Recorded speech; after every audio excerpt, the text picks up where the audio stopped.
नमस्कार। आज 17 सितंबर 2025 और भारतीय शेयर बाजार के लिए एक बेहद बेहद अहम दिन, जी हाँ, बिल्कुल। क्योंकि आज देर रात अमेरिकी फेडरल रिजर्व अपनी ब्याज दरों पर फैसला सुनाएगा, जिसका असर हम जानते हैं दुनिया भर के बाजारों पर पड़ेगा। हाँ, और काफी बड़ा असर पड़ सकता है। हमारे पास आज सुबह की एक विस्तृत प्री मार्केट एनालिसिस रिपोर्ट है और आज हम इसी के जरिए बाजार की नब्ज टटोलने की कोशिश करेंगे। जी, समझेंगे कि आज क्या हो सकता है, कौन से संकेत अहम हैं और सबसे बड़ी बात, फेड के फैसले से पहले और बाद में क्या मायने रखता है। बिल्कुल। रणनीति क्या होनी चाहिए, इस पर जी। बात करेंगे। क्योंकि फेड का ये फैसला इस साल की पहली कटौती हो सकती है और ये बाजार की दिशा तय करने में बड़ी भूमिका निभाएगा। निश्चित रूप से। तो चलिए इस विश्लेषण की गहराइयों में उतरते हैं। शुरुआत करते हैं कल के बाजार से। 16 सितंबर को बाजार का मिजाज कैसा रहा? कल का दिन, जैसा आपने कहा, भारतीय बाजारों के लिए काफी शानदार था। जबरदस्त तेजी देखने को मिली। सेंसेक्स, निफ्टी, बैंक निफ्टी, सभी प्रमुख सूचकांक अच्छी बढ़त के साथ हरे निशान में बंद हुए। हाँ, और निफ्टी ने 25,200 का एक अहम पड़ाव भी पार किया, है ना, करीब एक महीने बाद। बिल्कुल, ये एक महत्वपूर्ण तकनीकी ब्रेकआउट माना जा रहा है। निफ्टी करीब 170 अंक चढ़कर 25,239 पर बंद हुआ। 170 अंक। जी। सेंसेक्स में भी लगभग 595 अंकों की तेजी रही और वो 82,380 के पार बंद हुआ।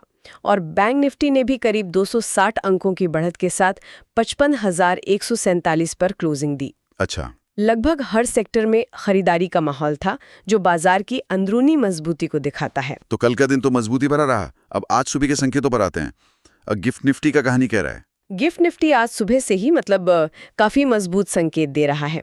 ये लगातार अच्छे खासे प्रीमियम पर ट्रेड कर रहा है।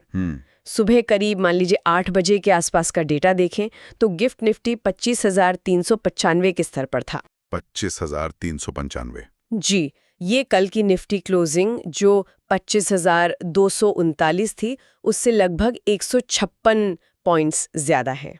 156 पॉइंट्स का प्रीमियम, ये तो काफी बड़ा अंतर है। इसका सीधा मतलब तो एक बड़ी गैप अप ओपनिंग ही हुआ, है ना? या इसमें कोई और पेंच भी हो सकता है? देखिए, सीधा मतलब तो यही है कि बाजार एक मजबूत गैप अप के साथ खुल सकता है।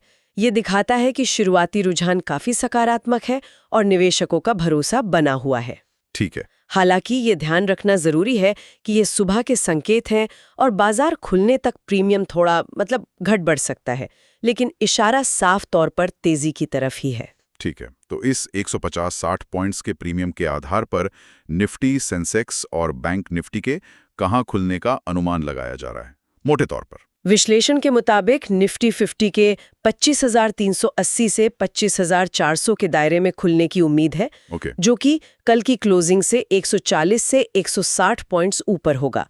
सेंसेक्स के 82,650 से 82,750 के बीच खुलने का अनुमान है, यानी 270 से 370 पॉइंट्स की बढ़त। वाह। और बैंक निफ्टी भी करीब 250 से 300 पॉइंट्स ऊपर 55,400 से 55,500 के स्तर पर खुल सकता है। ये आंकड़े अपने आप में बता रहे हैं कि बुलिश मोमेंटम कितना मजबूत है, कम से कम सुबह के लिए। बाजार में इस तेजी के माहौल के पीछे क्या वजह है? क्या कुछ खास डेवलपमेंट्स हुई हैं पिछले 24 घंटों में? रिपोर्ट में इसका जिक्र होगा शायद। जी हाँ, कई सकारात्मक फैक्टर्स एक साथ आए हैं जिन्होंने सेंटिमेंट को मजबूती दी है। एक तो भारत और अमेरिका के बीच व्यापार वार्ता को लेकर अच्छी खबरें हैं। अच्छा। हाँ, बातचीत को सकारात्मक और भविष्योन्मुखी बताया गया है और दोनों देश एक समझौते तक पहुंचने के लिए कोशिशें तेज करने पर सहमत हुए हैं। ये एक पॉजिटिव डेवलपमेंट है। बिल्कुल। दूसरा बड़ा फैक्टर है विदेशी संस्थागत निवेशकों यानी FIIs का रवैया। कई दिनों तक लगातार बिकवाली करने के बाद कल FIIs नेट खरीदार बन गए। हाँ, ये मैंने भी देखा। उन्होंने कैश मार्केट में 308 करोड़ रुपए से ज्यादा की खरीदारी की। ये एक अहम बदलाव है क्योंकि वो लगातार बेच रहे थे। ये दिलचस्प है कि फेड के फैसले की अनिश्चितता के बावजूद FIIs खरीदार बने। क्या ये सिर्फ शॉर्ट कवरिंग है या उन्हें कुछ चुनिंदा सेक्टर्स में वाकई वैल्यू दिख रही है? ये देखना होगा आगे। बिल्कुल, ये सवाल तो है। और इसके साथ ही घरेलू संस्थागत निवेशक यानी DIIs तो लगातार खरीदारी कर ही रहे हैं। हाँ, वो तो डटे हुए हैं। बिल्कुल। कल उन्होंने 1518 करोड़ रुपए से ज्यादा की नेट खरीदारी की और ये लगातार 16वां दिन था जब DIIs नेट खरीदार रहे। ये घरेलू भरोसे को दिखाता है। सही कहा। इनके अलावा डॉलर के मुकाबले रुपया भी थोड़ा मजबूत हुआ है, 8 पैसे मजबूत होकर 88.70 पर आ गया है। और अस्थिरता यानी वॉलेटिलिटी इंडेक्स इंडिया विक्स, डर का मीटर, हाँ डर का मीटर, वो भी 1.2% गिरकर 10.27 पर आ गया है।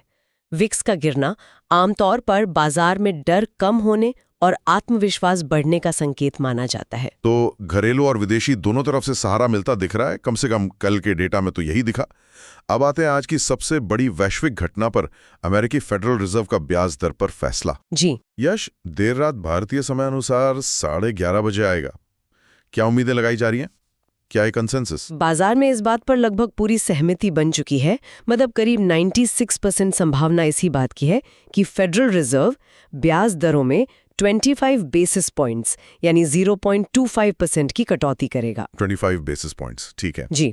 अगर ऐसा होता है तो फेड फंड्स रेट की नई रेंज 4.00% से 4.25% हो जाएगी। एक रोचक तथ्य ये भी है कि ये राष्ट्रपति ट्रंप के दूसरे कार्यकाल की पहली ब्याज दर कटौती होगी। अच्छा, ये भी एक पॉइंट है। और फैसले की ठीक आधे घंटे बाद यानी भारतीय समय अनुसार रात 12 बजे फेड चेयरमैन जेरोम पॉवेल की प्रेस कॉन्फ्रेंस भी है।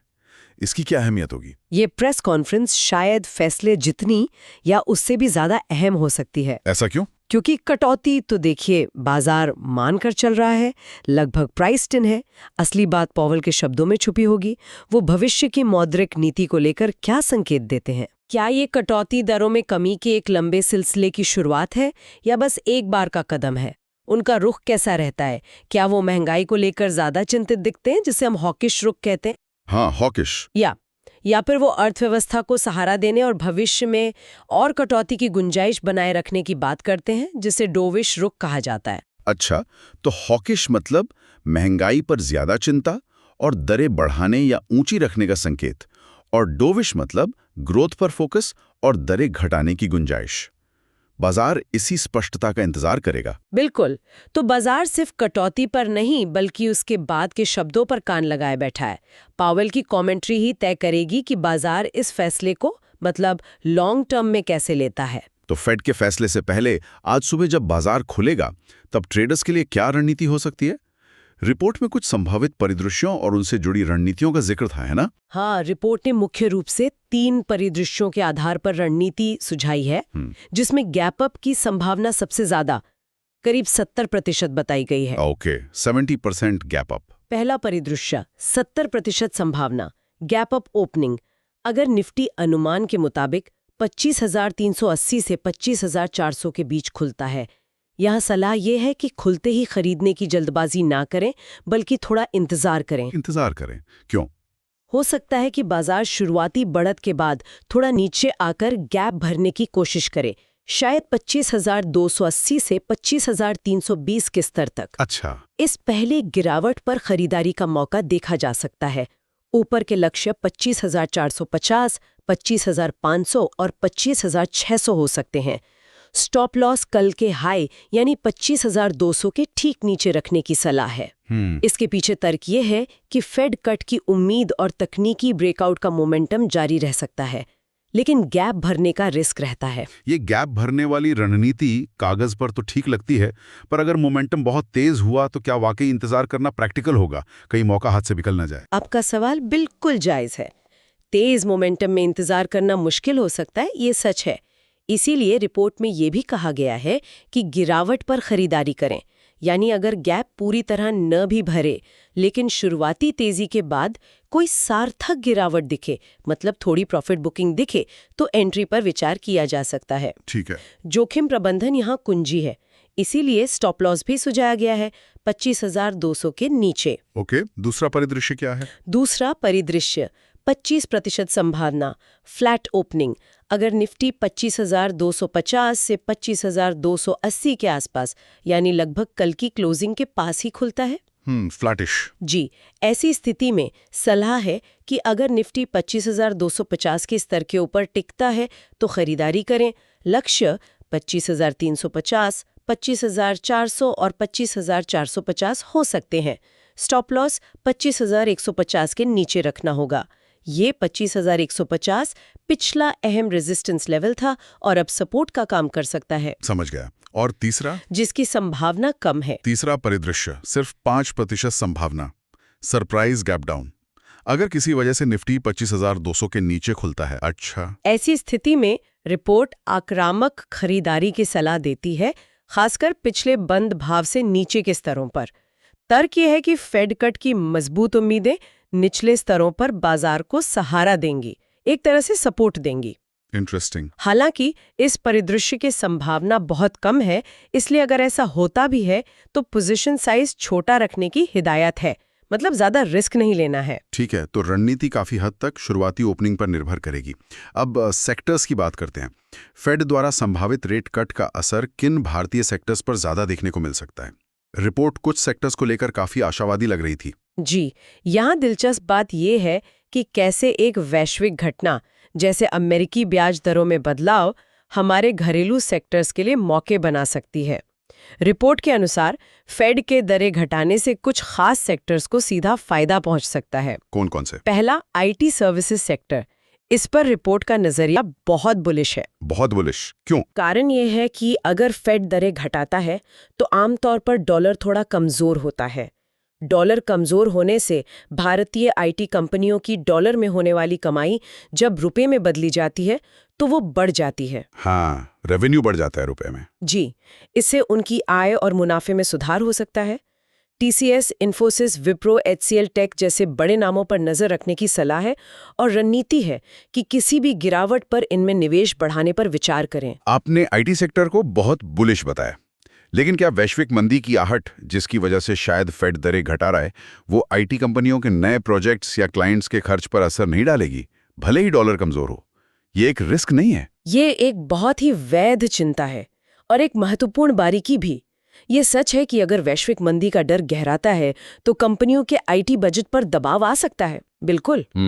लेकिन रिपोर्ट का नजरिया शायद इस उम्मीद पर आधारित है कि दर कटौती से अर्थव्यवस्था को संभालने में मदद मिलेगी और आईटी खर्च में बड़ी कटौती शायद न हो, जबकि कमजोर डॉलर का फायदा तुरंत मिलना शुरू हो जाएगा।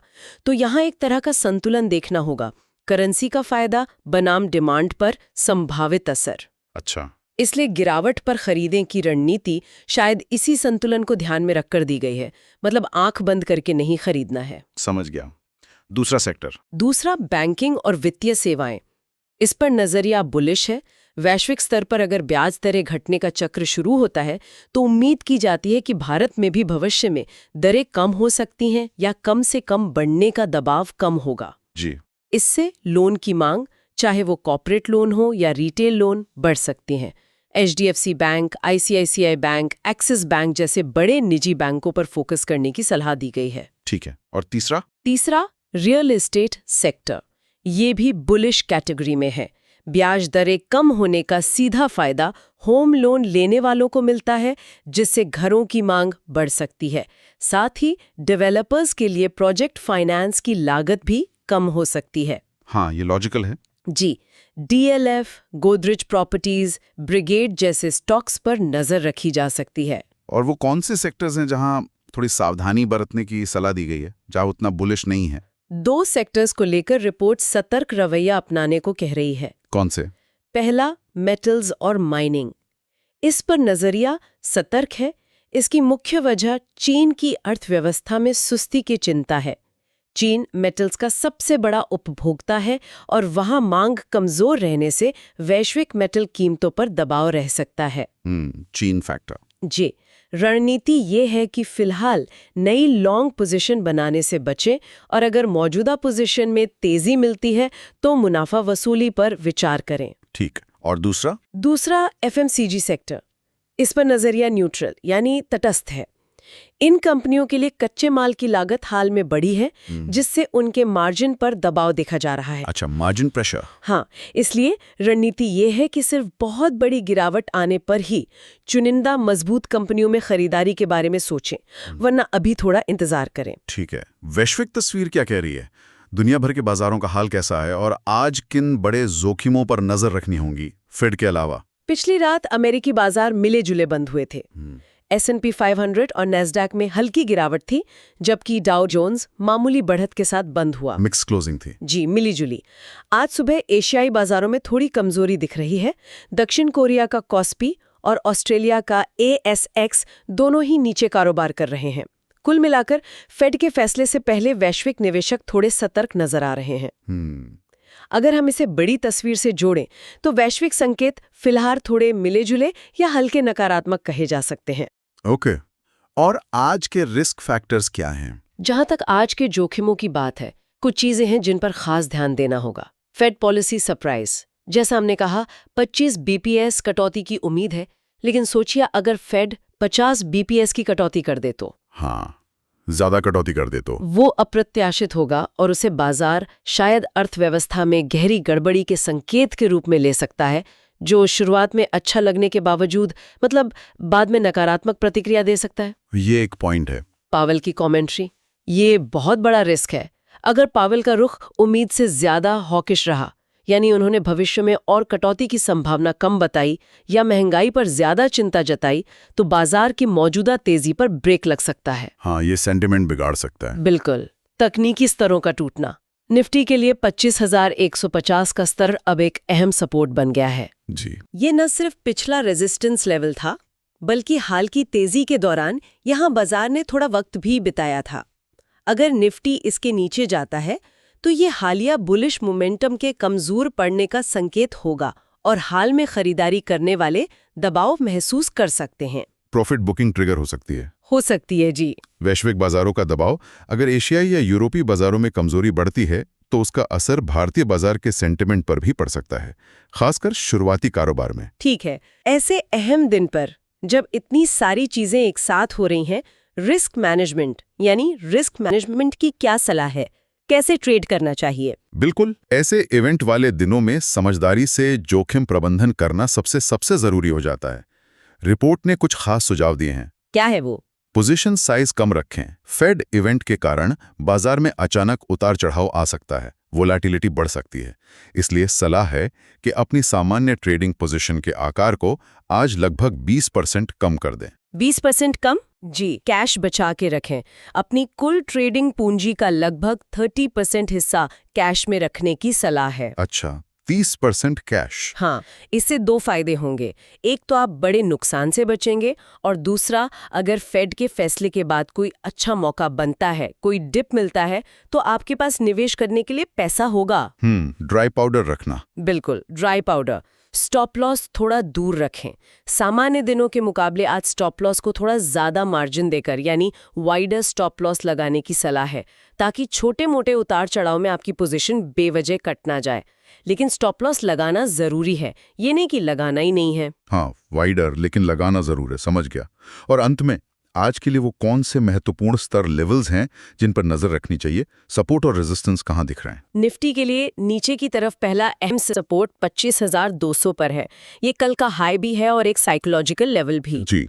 अगर ये टूटता है तो अगला मजबूत सपोर्ट 25,150 पर है, जिसकी हमने बात की, और उसके बाद 25,100 का स्तर आता है। ठीक है। और ऊपर की तरफ? ऊपर की तरफ पहला रेजिस्टेंस 25,400 के आसपास है, जहां आज खुलने का अनुमान भी है।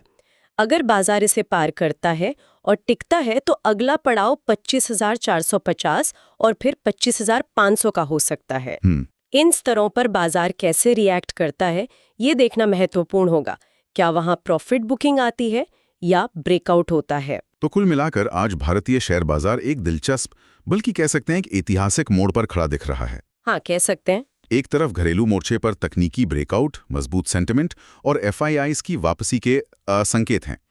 दूसरी तरफ आज रात आने वाला 2025 का पहला अमेरिकी फेड दर कटौती का फैसला और पॉवेल की कमेंट्री का लंबा इंतजार है।